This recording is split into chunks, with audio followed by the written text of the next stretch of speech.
La fotografía como medio fue presentada en agosto de 1839.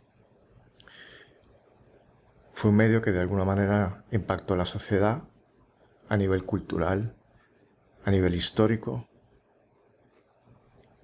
a nivel político y a nivel artístico. Las influencias del medio fotográfico en el siglo XX serán de gran envergadura, ¿no? En la diseminación de la imagen publicitaria, la imagen documental, nuestra noción histórica de la realidad. Todo ello está muy vinculado a la fotografía como medio. Cómo nos comportamos como consumidores, elementos que queremos seguir a través de los roles que vemos enmarcados en, por ejemplo, el cine, las revistas. Todo está enmarcado dentro del contexto de la imagen, su poder y la fotografía. Obviamente han pasado ya casi 180 años desde su invención. La fotografía como medio no nace de la noche a la mañana, sino es un cúmulo de invenciones, de búsquedas, de avances técnicos, avances ópticos, etcétera. Por lo tanto, el surgimiento de la fotografía tiene que ver, el nacimiento de la fotografía tiene que ver con la creación óptica de una imagen dentro del contexto de la cámara oscura y, de alguna manera, el registro de esa imagen, de la luz que entra a esa cámara a través de un material fotosensible. Esos dos elementos van a crear el surgimiento del medio fotográfico en el siglo XIX. Por lo tanto, podemos de alguna manera establecer dos desarrollos paralelos, prácticos, técnicos. El empleo de la cámara oscura, que es un instrumento óptico que se conocía desde la antigüedad para observar fenómenos astronómicos como eclipses solares. Ya Aristóteles en la antigüedad hacía descripciones del uso de la cámara oscura para esos usos. Eventualmente, con el Renacimiento, de alguna manera la cámara oscura se empieza a utilizar para estudiar la perspectiva. El nacimiento de la perspectiva con Brunelleschi, ¿no? Durante el Renacimiento, va a permitir que haya una afición a entender la representación de espacios tridimensionales a través de la experiencia bidimensional, ¿no? Del pintor, del dibujante, del grabador. Por lo tanto, la cámara oscura se va a convertir en un instrumento de estudio. Muchos artistas durante el Renacimiento y posterior al Renacimiento han utilizado para sus obras este tipo de mecanismo óptico. Durero, como Caravaggio, han utilizado este instrumento para estudiar, entender sus sujetos y entender una realidad óptica a la hora de implementar la creación pictórica. El surgimiento, de alguna manera el descubrimiento de los materiales fotosensibles, que es otra faceta tan importante para el surgimiento de la fotografía, también se da durante siglos. Ya en la antigüedad había una noción clara de que había en la naturaleza ciertos materiales que nos daba nuestro entorno, ¿no? Que tenían propiedades fotosensibles, como por ejemplo la clorofila, minerales como ópalos y amatistas que cambian con la luz de color, tan sencillo como el betún de Judea es otro elemento que el betún es oscuro y al recibir el impacto a luz se aclara. Por lo tanto, la humanidad de alguna manera se dio cuenta de que en la naturaleza existían ciertas sustancias, ciertos minerales con unas propiedades fotosensibles. La plata es otro elemento importante, ¿no? La plata se oscurece con el impacto de la luz. Eventualmente la plata será el material más utilizado tras el descubrimiento de la fotografía, al punto de que se sigue utilizando en la producción de material fotográfico tradicional, como es en el caso de la película a color y película blanco y negro, que utilizan la plata como base.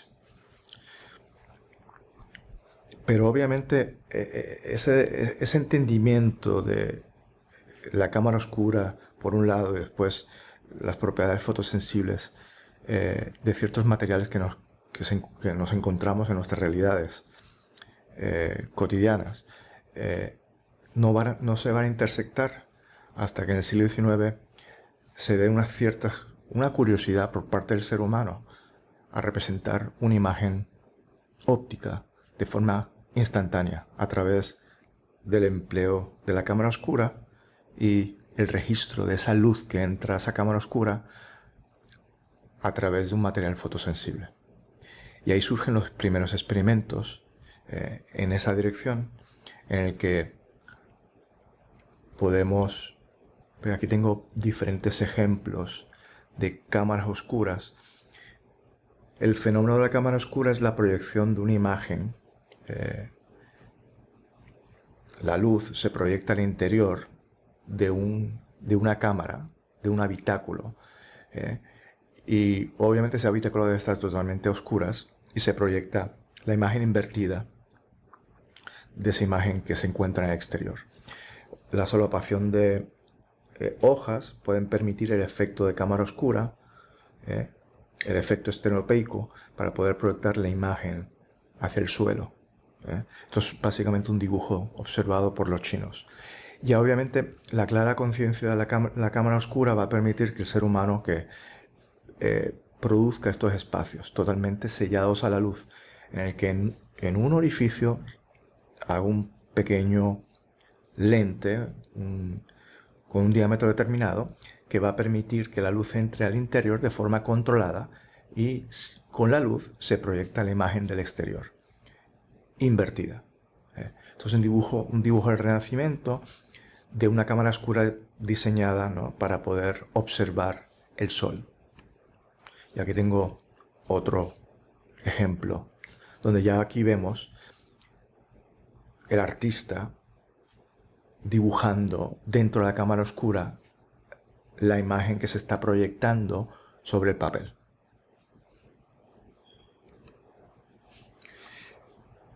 La cámara oscura realmente es uno de los instrumentos más utilizados, ¿no?, desde la antigüedad, desde sus maneras más precarias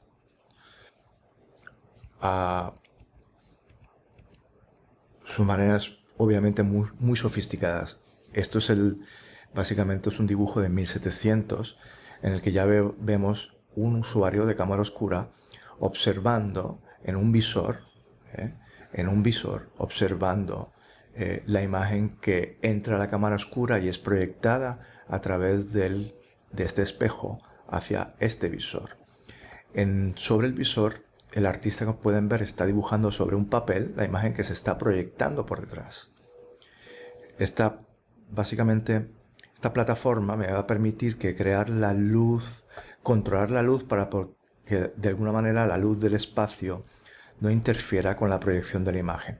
Pues normalmente las imágenes proyectadas por estas cámaras oscuras en los visores tienden a ser bastante tenues. No tienen mucha intensidad. Por eso es que se utiliza este pequeño artefacto para poder bloquear la luz. Como pueden ver aquí, la cámara oscura es una cámara muy plegable, muy portátil. La puedes mover de un lado a otro. En la antigüedad las cámaras oscuras no tenían esas propiedades. Las cámaras oscuras se edificaban cuartos, espacios. Cámara implica habitación. Por tanto, como vimos anteriormente, eran espacios físicos en el que se construía el espacio. Por lo tanto, esa cámara estaba atado a una geografía y no permitía una traslación, un movimiento de un lugar a otro. En cambio, a medida que se empiezan a inventar ciertos instrumentos de ayuda, como puede ser el lente y eventualmente la idea del espejo o el reflex, van a facilitar que el artista salga fuera de la cámara y vaya y de alguna manera la construcción de la cámara sea mucho más eh, reducida para facilitar la traslación o el movimiento a otros espacios. Por tanto, se convierten en cámaras mucho más compactas. Esto ya es una cámara oscura, parece una cámara fotográfica, pero para nada. Esto es una cámara de observación. Vemos el artista dibujando el interior. Aquí la vemos, ¿no? Su construcción es sumamente compacta y facilita obviamente ese movimiento que habíamos hablado anteriormente.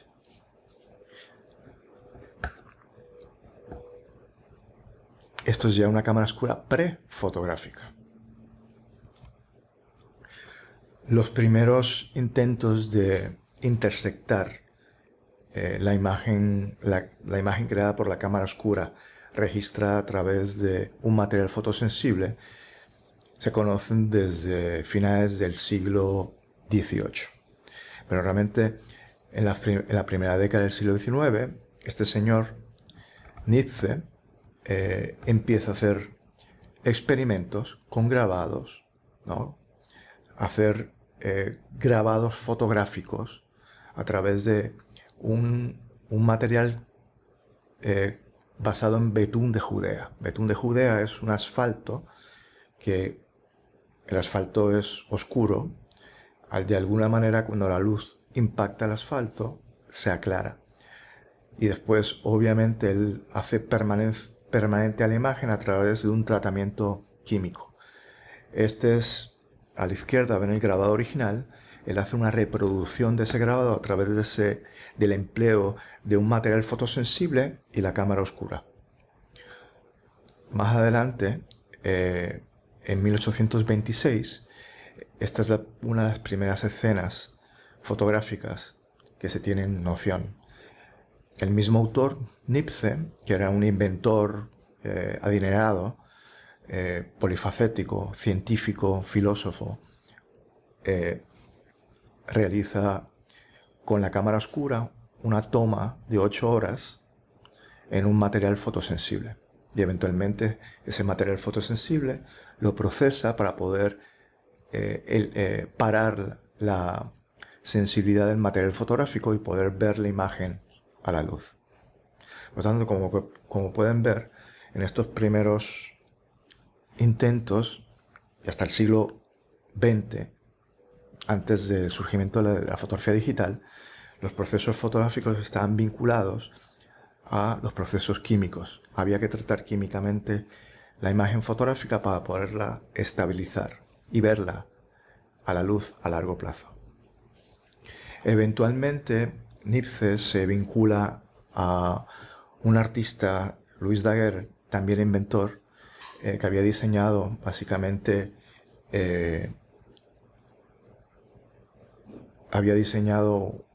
unos espectáculos multimedia que tenían mucha fama y popularidad en Francia. Se llama diorama. Al igual que Nietzsche, Daguerre, realmente los dos viven en Francia, estaban un poquito distantes, porque Daguerre vivía en la capital, Nietzsche vivía en la campiña, a las afueras de la gran urbe. Básicamente, Daguerre oye los rumores de que alguien, este inventor, estaba haciendo experimentos con éxito con cámara oscura y materiales fotosensibles, y Daguerre empieza a tener contacto, ¿no? a comunicarse a través de correspondencia con Nietzsche, y empiezan a vincularse como inventores y crean un consorcio en el que los dos básicamente se comprometen en desarrollar los inicios del invento de Nietzsche, y los dos iban a tener beneficios sobre beneficios económicos y de patentes, sobre todo lo que se produzca. En 1833 Nietzsche muere, se queda muy arruinado, ¿no? Realmente económicamente muy endeble, y su familia lo que hace es le pone en bandeja de plata a Daguerre el invento, todo el desarrollo que ellos dos habían realizado, y básicamente los herederos de Nietzsche le dan todo, casi todo el derecho a Daguerre, la libertad para poder seguir desarrollando, al punto de que realmente Daguerre ¿no? publica el invento de la fotografía en agosto de 1839. Lo publicó a través de un contacto, Luis Arago, miembro de la Academia de las Artes y Ciencias de París, y se presenta el invento y de alguna manera el empuje político de Arago permite que Daguerre, que el gobierno francés le compre a Daguerre su invento, el daguerrotipo, para poder explotar a nivel de patente y a nivel comercial por toda Europa y América. Daguerre, Daguerre realmente se convierte históricamente, en el padre de la fotografía, hasta cierto punto. Desgraciadamente, durante el siglo XIX el nombre de Nietzsche queda totalmente ocultado, y no es hasta el siglo XX que los historiadores de la fotografía descubran que realmente Daguerre sí pone en práctica todo este proceso fotográfico, lo desarrolla, pero está basado en todas estas búsquedas, todos estos desarrollos iniciales de Nietzsche. Realmente, y ahí de alguna manera se valida el nombre en el siglo XX, el nombre de Nietzsche, como también personaje importante dentro del contexto de la historia de la fotografía. Tenemos estos dos personajes, Nietzsche y Daguerre, pero realmente esta energía de crear una imagen fotográfica instantánea no es exclusiva de Francia, se da en diferentes contextos, se da en Inglaterra, inclusive se da en América. Debemos entender que realmente la revolución industrial es la revolución de la máquina, y obviamente una cámara fotográfica hasta cierto punto es una máquina. Por lo tanto, ellos están diseñando máquinas para crear imágenes instantáneas de la realidad. Esa energía de crear una máquina que dibuje por sí misma a través de la luz, pues se dan, como hemos dicho, se da en Inglaterra, y veremos, Fox Talbot será un hombre también importante, y habrán otros personajes de menor importancia que todavía no están 100% probados, como puede ser Hércules Florence en Brasil, y otros personajes como William Herschel y Hipólito Bayard. Por lo tanto, esa energía de crear un medio para crear arte, para crear imágenes de forma instantánea, es una energía que viene del espíritu de la revolución industrial. Acuérdense, la revolución industrial empieza a partir del 1700 hasta el siglo XIX, dependiendo del país. Esta es una de las primeras imágenes de Daguerre, ¿no? Tienen que entender que Daguerre le pone nombre a su invento, le pone daguerrotipo. Esto es una naturaleza muerta de 1837. En aquel entonces era bien difícil poder grabar imágenes de personas. ¿Por qué? Porque los tiempos de exposición para poder lograr una imagen eran de minutos. Como vimos en la foto de 1826 de Nietzsche, que tomó desde su casa, esa toma le tomó 8 horas. En el caso de esta naturaleza muerta, es de varios minutos.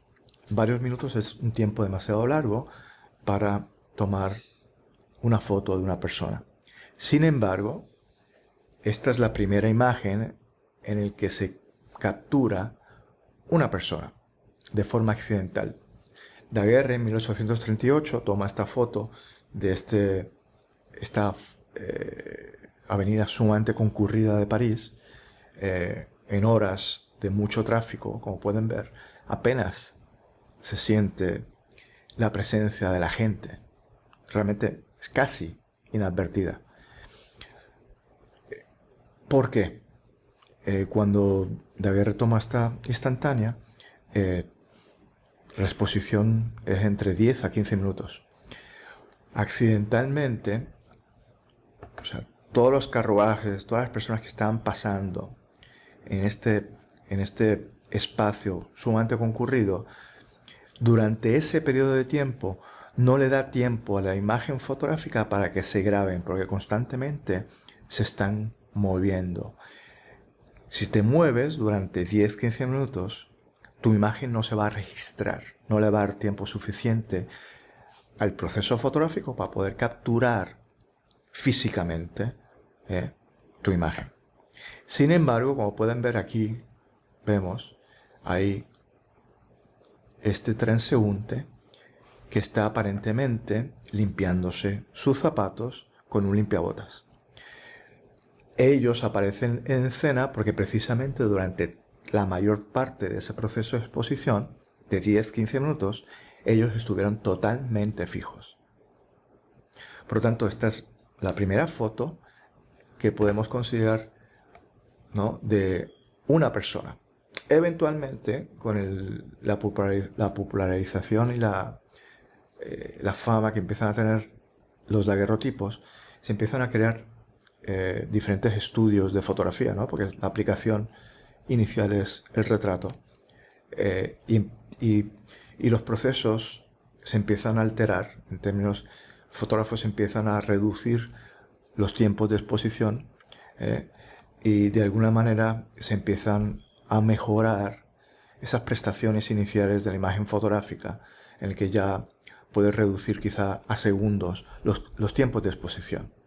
Pero ya con todo eso, 1 segundo, 2 segundos, 3 segundos es demasiado tiempo para poder generar una imagen de una persona. Por lo tanto, el fotografiado de personas es sumamente complicado, basado en esas características técnicas de los procesos de exposición.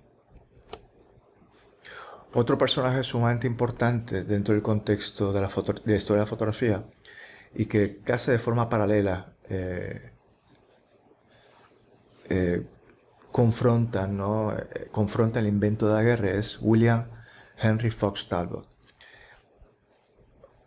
Fox Talbot, al igual que Daguerre, en la misma época estaban diseñando procesos fotográficos con el empleo de cámara oscura, pero Fox Talbot lo presentó mucho más tarde, en la década del 40.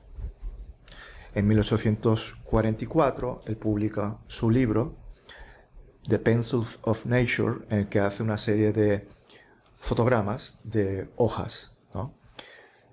Sin embargo, a pesar de que Fox Talbot no se le consideró el inventor, ¿no?, porque diseñó su proceso varios años después que Daguerre, nuestros procesos fotográficos contemporáneos se vinculan mucho más a la experiencia de Talbot, porque Talbot inventa el negativo. Sus imágenes son imágenes negativas, como pueden ver aquí, que van a permitir que podamos de ese negativo reproducir a través de positivado múltiples positivos. Por lo tanto, el proceso de Fox Talbot va a tener una gran influencia sobre el desarrollo de los procesos fotográficos en el siglo XIX y sobre todo en el siglo XX. Esta es también una estampa de Fox Talbot. Como pueden ver, si las comparamos con las imágenes de Daguerre, la imagen de Daguerre es mucho más precisa. La imagen de Daguerre es una imagen positiva. ¿Qué quiere decir eso? Una imagen que no se puede reproducir. Y ese es el problema principal del daguerrotipo. En cambio, el proceso de Fox Talbot, que le llama calotipo, kalos, de belleza, del griego, es un proceso que utiliza un negativo de papel. Por eso es que tiene esa apariencia tan abocetada, tan granulada, porque utiliza la fibra del papel, ¿no?, para pasar la luz, ¿no?, y crear una imagen positiva de ese negativo. Por lo tanto, el calotipo será, por su apariencia visual, porque parece casi un grabado, por la utilización de ese negativo de papel, va a ser un proceso muy utilizado por aquellas personas que quieren utilizar la fotografía como una experiencia artística, ¿no? Por esa cercanía con el dibujo y con el grabado a nivel visual. Otro personaje también importante es Hipólito Bayard, que un año más tarde de que Daguerre publicó su invento, hizo también sus procesos fotográficos. Él inclusive fingió su propia muerte, ¿no? Por lo tanto, estas son unas primeras imágenes de un autorretrato, ¿no? Él aparece simulando que él acaba de ser encontrado ahogado, ¿no? Y su cuerpo muerto.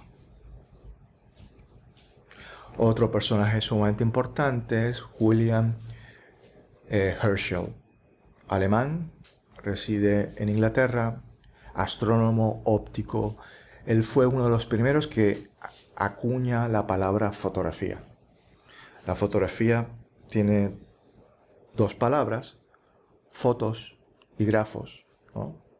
Luz y escritura. Por lo tanto, la palabra fotografía está muy vinculada a nivel etimológico a la escribir con luz. Y por último, de los pioneros que vamos a tocar, Hercules Florence.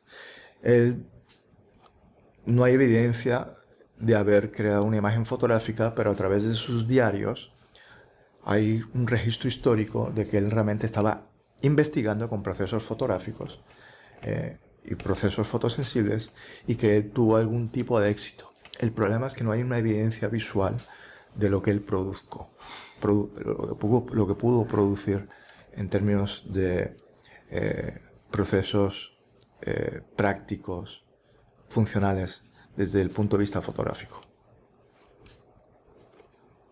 Les estoy presentando esta imagen porque muy particular la imagen fotográfica hoy día es un papel, ¿no? Un papel que se imprime, un papel que se positiva. En esos primeros 20, 30 años la imagen fotográfica tiene una estética muy distinta. El daguerrotipo, en el caso del daguerrotipo, que será un invento que se utilizará hasta la década del 60 en los Estados Unidos, por tanto tendrá un uso muy amplio en Europa y Estados Unidos. El daguerrotipo era sumamente delicado, por lo tanto había que encapsularlo en estos estuches con cristales para proteger la imagen fotográfica. El mínimo contacto con las manos, las uñas, podía arruinar el proceso, arruinar la imagen. Por tanto, el daguerrotipo tiene esta cuestión objetual en forma de estuches. Por lo tanto, tiene una apariencia bien distinta a lo que nosotros concebimos como una imagen fotográfica hoy día. Inclusive, hoy día para nosotros la experiencia fotográfica está muy vinculada al web. En aquel entonces está muy vinculada a la experiencia física. Es casi como estos estuches preciados, ¿no? Donde la imagen está flotando, básicamente. Esta es una imagen de un fotógrafo de la época, en su estudio. Como les dije yo, el estudio de fotografía es realmente la aplicación más inmediata. Tienen que entender que en esta época la fotografía es una máquina, y sigue siendo una máquina para crear imágenes. Pero la máquina rivaliza con el artista hasta cierto punto. Por lo tanto, muchos artistas veían el surgimiento, el nacimiento de la fotografía como un enemigo, ¿no? Baudelaire, ¿no? Un literato de la época, decía que el nacimiento de la fotografía va a implicar la muerte del arte. Por tanto, muchos artistas se vinculan a la experiencia de la máquina de fotografiar con una contradicción, en contraposición con la experiencia del artista creador, el dibujante, el pintor, el escultor. Por lo tanto, mucha gente no ve la fotografía, sobre todo en esta época, como arte. Es como un instrumento para documentar la realidad. Por tanto, la primera función más inmediata que va a tener la imagen fotográfica va a ser la reproducción de retratos Una pequeña burguesía que empieza a demandar poder, representación, ¿no? Como se hacía en el pasado con la pintura de corte. Por lo tanto, empiezan a surgir por toda Europa y América estudios de fotografía para una clase media que empieza a reproducirse a nivel de retrato. Esto es una caricatura de Daumier, a finales del siglo XIX, en el que vemos el estudio del fotógrafo, ¿no? Él lo ridiculiza, ¿no? Casi como si fuese una tortura medieval. Pero estos instrumentos existían. Como habíamos dicho, que a la hora de tú poder capturar una imagen de una persona tenías que fotografiar por segundos, pues el fotógrafo creaba estos instrumentos para garantizar que el sujeto estuviese quieto por esos segundos, y se construían estos aparatos que mantenían el cuerpo erguido y fijo durante el proceso de exposición. Obviamente esos aparatos no aparecían en la imagen porque estaban detrás del sujeto. Pero nada, Daumier lo ridiculiza casi como si fuesen instrumentos de tortura, ¿no? Hasta cierto punto. Estoy enseñando un par de ejemplos de utilización de la fotografía de retrato en este contexto de daguerrotipo. Este es un tipo de representación muy utilizada en el siglo XIX, que es la fotografía post-mortem. Como obviamente la realidad fotográfica impactó a la sociedad, ¿no? El surgimiento del medio fotográfico, y se convierte en algo muy accesible hasta cierto punto. Una imagen fotográfica era como registrar la presencia, la esencia, la presencia física de una persona. Pues cuando la gente moría se tendía a reproducir, ¿no? Ese último instante de la presencia física de ese sujeto antes de ser enterrado, ¿no? Y era muy común ese tipo de representación. Y obviamente la fotografía de retrato, que utiliza mucho los cánones de la pintura, ¿no? De la época. Fotografía de viajes, muy común.